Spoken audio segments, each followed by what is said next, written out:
Olá, eu sou a professora Eneida Urbaz de Brito Taquari e hoje novamente venho pelo canal do YouTube do Instituto Dignité e Direitos Humanos falar mais um pouco sobre a Lei 14.344 de 2022, conhecida como Lei Henri Borel, essa lei novíssima que veio criando mecanismos de proteção em casos de violência doméstica e familiar contra a criança e o adolescente. Então, observem que a lei ela trouxe algumas alterações no Código Penal, que nós já falamos em outro vídeo, mas também trouxe algumas alterações no próprio sistema, né?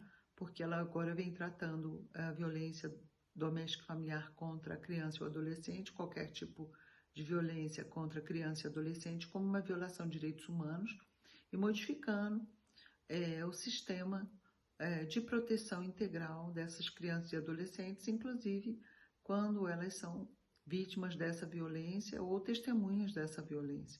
Então vejam que a lei ela aumenta a pena nos casos de crimes contra a honra praticados contra criança e adolescente, e ainda quando a pessoa tem mais de 60 anos, ou é pessoa com deficiência ou em alguma situação de vulnerabilidade. Nós temos o caso da prescrição, que antes de transitar em julgado a sentença penal condenatória, começa a ocorrer apenas aos 18 anos completos para essas vítimas de violência doméstica e familiar, né, crianças e adolescentes, e a não ser que a lei, a não ser que já haja a promoção da ação penal pelo Ministério Público. Também nós temos aí a proibição da Lei 9.099 de aplicação nos casos de violência contra criança e adolescente. Isso quer dizer que não cabe penas restritivas de direito, penas alternativas. Tivemos aí a hipótese também, que é uma novidade, do artigo 26, que traz uma figura omissiva quando se deixar de comunicar à autoridade pública qualquer violação de direitos da criança e do adolescente, quando for praticado qualquer crime contra essas crianças e esses adolescentes, né? Então, quando houver qualquer violência. Então, vejo que isso é uma novidade, porque nós não tínhamos ainda esse crime omissivo, né? Que é uma figura especial. Especial por quê? Porque o Código Penal já traz os casos de relevância da omissão no artigo 13, parágrafo 2º, quando há o dever legal de agir, quando a pessoa se torna o garantidor de que nenhuma violação ao bem jurídico vai ocorrer, ou quando ela cria uma situação de perigo e aí ela tem a obrigação de evitar o resultado. Essas hipóteses, né, elas ficam afastadas porque agora no artigo 26 nós temos o crime omissivo próprio no tocante a deixar de comunicar à autoridade pública esses casos de violência.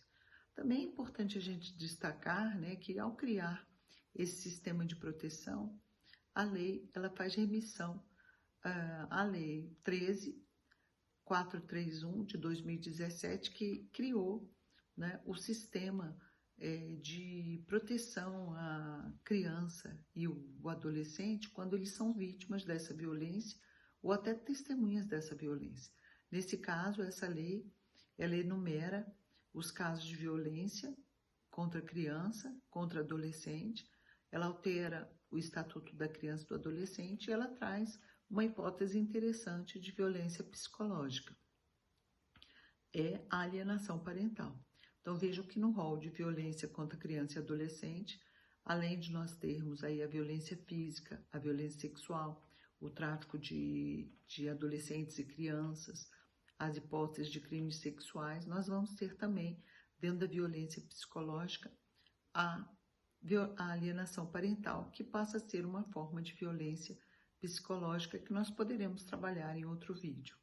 Então, vejo que a lei é uma lei bastante interessante, muito interessante, porque ela vem criando toda essa proteção que não existia a crianças e adolescentes vítimas de violência doméstica, no âmbito da entidade familiar, no âmbito doméstico e no caso daquelas pessoas com quem ela tenha convivência ou tenha convivido.